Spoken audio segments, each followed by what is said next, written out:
Are you having a hard time building a better back, a bigger back, a thicker back? I'm here today with my man, Nate. What's going on, guys? It's Pete from 609 Muscle TV. Thanks for joining us. Do you have trouble engaging your lats? Are you having a hard time building a better back, a bigger back, a thicker back? I'm here with Nate today, and we're gonna show you how to engage those lats for a bigger, thicker, wider back. Nate's a coach, he's a trainer. We've been working together, oh man, for 6 years? Wow, a long time, yeah. Yeah, a long time. We have worked together. We did 3 shows together in the past, before COVID and during and after COVID too. Yeah, after COVID as well. We have not been defeated at the regional level. We got one overall, and we're getting ready now. 5 weeks out. 5 weeks out from Southern California June 15th, Championships. SoCal. Yep. We're getting ready to roll. So what we're going to see today is some amazing back work. We're going to show you how to connect. We're going to show you how to engage and build a bigger, better, wider back. We're going to get started with a very traditional exercise, the T-bar row. This T-bar row is cool because Mayhem Strength put together one that's got a lot of variables. We're going to start a fairly standard shoulder width grip with a neutral angle.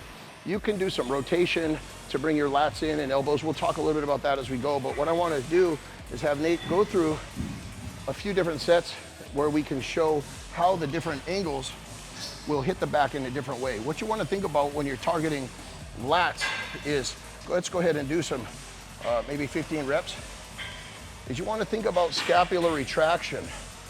The lats, if you look at his back here, it's got a really nice lat development. Lats come, they initiate around the ribs and the spine, and they come up attached to the scapula, and they also attach to the humerus. Their job is to pull the whole shoulder area down towards the lower back. That's what the lats do, right here and through. That being the case, how do we engage them? Well, you think about it, when you're doing a movement like a row, T-bar row, the idea is to start by initiating by scapular retraction. That's pulling through the rhomboids. Come on up as you're pulling. Keep a constant smooth motion, driving the elbows back behind the spine. Pull back, shoulders come down and back. Think about this. The traps and the lats are antagonistic muscles. So we don't want to pull up with the traps. What we want to do, exactly, we want to pull down towards the lower back with the lat muscles, pulling down, dropping the shoulders down and back. And then also think about opening the chest. So if you look at Nate from the front here, you got 5 more in you, Nate? Okay, this is easy weight for Nate. We're gonna do a working set in a second. Look at how his shoulder position is down. The traps are not activated. He's pulling, actually, the vector of force goes through at a backward angle, through the forearms, down back towards the lower back, pulling down and back. The chest muscles open, the shoulders drop back. That's engaging lats, pulling down and back. How'd that feel? Great. Just doing that, I have a pump. One thing to think about is when you're approaching this T-bar row or any back exercise, you want to think about the force vector, where the gravity or the force from the machine or the weight crosses the spine.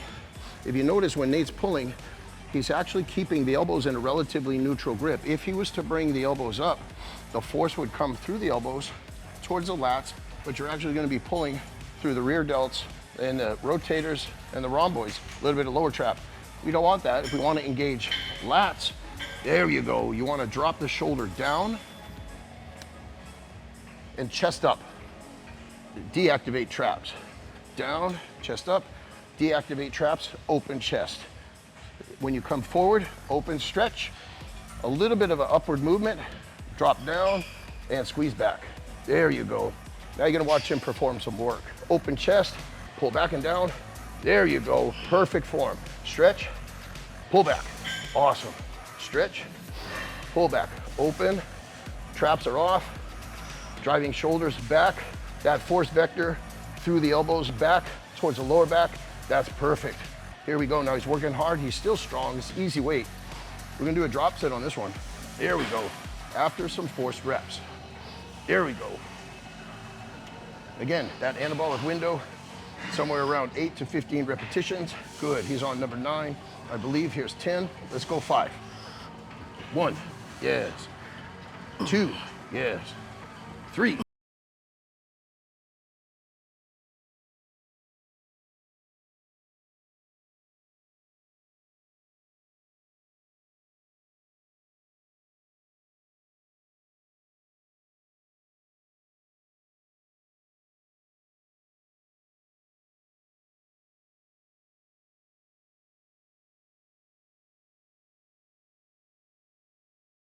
What are we going for 10? We'll go 8 to 10 and then the drop. Yeah. I think we had a plate on there earlier. Yeah, you're just gonna put a quarter, but okay. if you can do 3, that's even better. Oh, no, 100%. Yeah. I can do 3. Do you need straps or you good? I'm good. Okay. How you feel? Feel good. Good. Feel good. Pump. The slow and controlled movements are definitely a lot more top tier, I think, and give me a lot better pump, especially being 5 weeks out. And one of the things to intensify the training that you really want to focus on, what Nate's kind of doing intuitively, because he's got a lot of experience, we've been working together a long time, we've been training a long time, is what we call peak contraction holds. Now, depending on how you want to incorporate that into your program, you can do a pause rep at the top, where the muscle is the most powerful at its shortest range, or just having a hard aggressive pull and a momentary squeeze at the top, especially with lats, it actually helps pull the lats into more activation. When you're peaking at the shortest range of the muscle, peak contraction, hold for a split second. So watch his form again very closely when he goes through this set, holding at the top, holding at the top, holding at the top. All right, peak contraction holds. Yep, see him get 10, I'll help you at the top. Yep, boom. There we go, hold, yep. Boom, there we go, hold. Let that muscle grab it, bite the weight. There we go, hold, good. Pull up, hold, there we go. Pull up, hold, there we go. Pull up, hold, there we go. Good, 2 more like that, I'll give you some assist. Hold, excellent, 2 more. Pull up, hold, yep, good. Big breath, drop set. Same exact technique, peak contraction holds. Pull up, hold, good. Pull up, hold, good. Pull up, hold, good. Pull up, hold, we're gonna do 3. Pull up, hold, 1. Pull up, hold, 2. Pull up, hold, 3. There we go, 1 more drop. Big breath, double drop. Now this one, explosive reps. Get that negative, pull, down slow, pull, down slow, pull, down slow, pull, down slow. 5, 1, I got you, now some force reps. 1, yep, 2, showtime, 3, 2 more, 2 more, 2 more, 4, there we go, and 5. That's it. Awesome work. Now you see what we've done there is several different key points to maximize the intensity of that single set. Number 1, we trained to failure with the 3 plates, and I think we failed somewhere around 10. Yep. That's perfect. Right in that hypertrophy stimulating anabolic window. Second, we did some force reps. We racked the weight, we did a drop set. Every rep he did, except for the last drop set, were explosive, but peak contraction holds at the top where the muscle is the shortest. Squeeze, squeeze, squeeze. Shoulders were low, the form and the technique, as you notice, were perfect. Chest was open, scapula retracted. After you get the stretch, you initiate that movement with the scapula, and then you pull the shoulders back and down. That's what the lats function to do. Now that back is pumped. Let's see the back. Look at that, open that up. Look how much beef is in there now. A lot of blood right through those lats. Awesome work. Now we'll move on to a width building exercise that's a little different. We'll do the wide grip pull downs. Very basic exercise. We'll show you where this one works as a different way to stimulate maximum lat development. So let's think a little bit about the technique of this one. Yeah. You want to keep your torso relatively straight up and down, dropping shoulders back and down. Again, same basic form, opening the chest, dropping the shoulders, squeezing, retracting the scapula. That's going to allow your lats to actually start to trigger. Lats pulling the scapula and the humerus down. We're going to drive the elbows down, directly opposing the force. Yeah. Trying not to lean back too much, other than from mid-thoracic, you're coming down, because the lats pull back and down. Yeah. They pull together, but they're more effectively, center back is more effectively built with a rowing motion. We're trying to build upper lat width. Exactly. So in this one, we don't want to lean back and rock. So actually, let's demonstrate a more sloppy technique that a lot of guys will utilize. So if you're lazy, fatigued, or you're not really paying attention and you're just jerking and leaning back, you see what's happening here is he's leaning back. The actual fulcrum, or the actual point where the force is coming through the spine, is relatively low. It's pulling from the lower back. And that's something we don't necessarily need or want, is lower back strain or lack of lats pulling directly down. So let's relax for a second.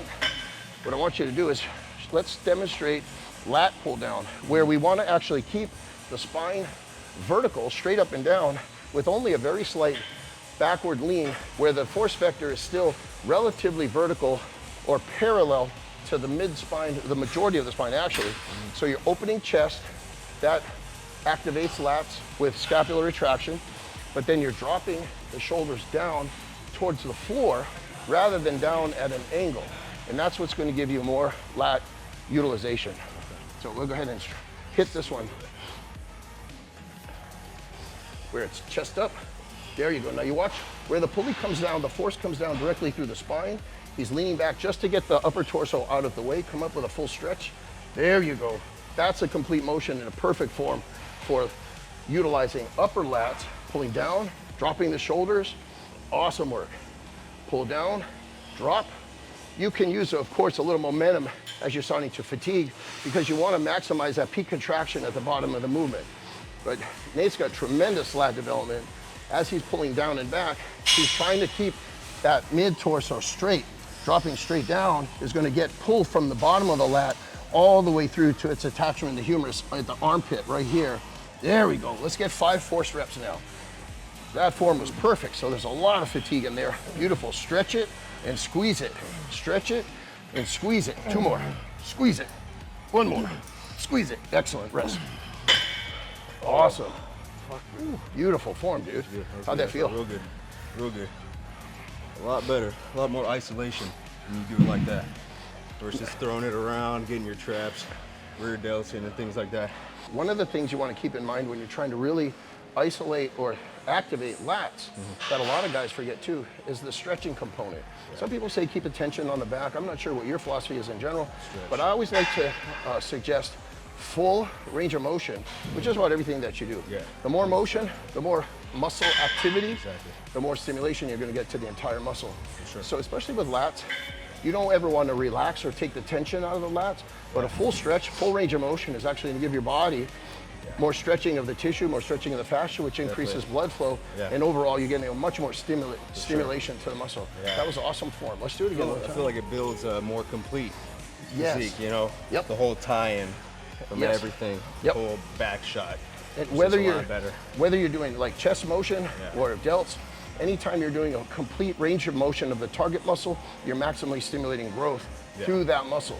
A lot of muscles work in union or synergy with each other, so a specific exercise isn't always targeting just that specific muscle. But in this case, like for example, if you're doing bench press and you're here, that's a full range of motion. And so you're stimulating maximum pec development through that range. But full range of motion as a general rule, always the best way to go. And peak contraction, that's, you want to always focus on that. That's where you're going to maximally stimulate to the brain, the central nervous system. This is what I need to grow. This muscle, peak contraction, squeeze. All right, let's do some peak contraction holds on the second set. It's a little bit heavier. Watch the activation of his back, but watch more importantly, the opening point is what I want to emphasize here, the stretch. Watch how the back begins to grab, shoulders drop, scapula retract.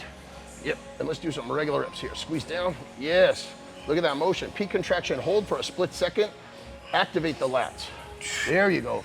You can see his lats coming up here, attaching, coming down. This whole muscle right here is activating now, from the bottom of the muscle all the way to the top, underneath the armpit. There you go. With the lat pull down, as you can see, I'll get you for 5. The shoulder blades go open and out, and then he drops down. So the rhomboids are pulling also, right in the center of the back. There you go, because you want some of that upper back, middle back thickness. Awesome work. How's it feel? Beautiful. Excellent. Real good. So we got peak contraction holds with the correct range of motion to maximally stimulate the muscle, somewhere between 12 to 15 reps. For the lat, will ideally stimulate that hypertrophy that we want. We're going to do a very intense final set on this one. We're going to bring in a drop set, and we'll also bring in assisted reps and some force negatives. So we'll get that through the course as we go through this real working set. Momentary muscular failure 3 times. So we're going to let him get a little bit more aggressive. We're going to actually let him loosen his form up, because again, the most important part of the range of motion is the shortest part of the muscle contraction, which is the peak contraction hold. Pull down hard. Boom. Yep. Boom. Yep. Boom. Great stretch. Yep. 5. Good. 6. Good. 7. good. 8, good. 9, perfect. Be that squeeze at the bottom. Boom, just like that. Boom, just like that. 3, 4, 5. 3, super strong. 4, super strong. 5, rest for a second. Awesome. Okay, now I want you to get real aggressive in the cheat. This is a reverse drop set. This is very heavy. I want to dig deep into the muscle fibers. We're going to get aggressive with assistance. Control your negative. 5 reps. Pull hard. Up slow. Up slow. Up slow. Up slow. Up slow. Rest. Good. Now, drop set. This is our third, where we're going for momentary muscular failure. The third set in this series. Hold the bottom. Hold for a second. Yep. Hold for a second. Yep. Hold for a second. Yep. Hold for a second. Yep. 5. 1. Yep. 2. Yep. 3. Yep. 4. Yep. And 5. Yeah. Woo. Now that's a fucking pump. Now Nate's 5 weeks out. We still want to keep that fullness. Right now he's day 2 of his low carb day, so he's a little bit flat, but we got a crazy pump in the lats. There we go. Condition is sharp. Good. So do some, look at that shit, man. I just want you to show off a little bit. Pose for me. One of the things about Nate, even as a physique athlete, is he really enjoys the classic overall posing. His back is big and wide. Structure is beautiful. There you go. Getting super lean. This is one of my favorite moves that Nate does. This is an old classic twisting. Beautiful transition. There we go. And we open. Yes. Good. Open. That's it. Beautiful. There you go. Hold that for a second. See what we've done? We're working on that thickness in here. Here the lats come out like this. Doing okay? Yes, nice and thick, strong. We got some pump through the back, the blood, through the rhomboids. There we go. Do it back to the bicep. I just want to see it. Now this is not a physique pose. It's a classic physique pose. But Nate's back looks fucking stupid. There you go. That's it. Look at that. Beautiful. And then just come back around into your front shot. There's another classic transition. You have so much fun. And you love the sport. And you love just watching it. Look at that. There you go. That's it. There we go. Just under 5 weeks out, huh, man? Yeah. Look 5 amazing. weeks out, exactly. How's your energy? Looking forward to it. It's getting there. It's getting low, as it should be. That's what we chase. This is when the fun begins. Yeah. Now, I've been working with Nate for a long time. Like I said before, he's a champ already, overall champ, class win champ, national level qualified. He's also a coach. He puts guys on stage too. So follow Nate. His Instagram link is NBBuilt on Instagram. I have another page, BBuilt, as well. Yep, So his link will be in the description. Yeah. Follow him. 4.5 weeks out till the Southern California Championships and then on into the national level. Yeah. So USA, let's do it. what we showed you today, we showed you back training, how to activate your lats. Remember, peak contraction holds for intensifying techniques, drop sets, forced reps, rep range 8 to 15 for maximum muscle growth stimulation. I hope you guys enjoyed it. If you have any questions, drop a comment below or feel free to hit us up. Yep, most definitely. Most definitely. Be sure to like, subscribe, and follow us, and share this with your friends who might want to know how to engage their lats and build a bigger, better, thicker, wider back. We'll see you next time. Let's do it. And for even more information, we just dropped the 619 Muscle training app, 619muscle.com, for workouts, tips, instruction, and a whole bunch of programs. Check it out, 619muscle.com. The training app is now live.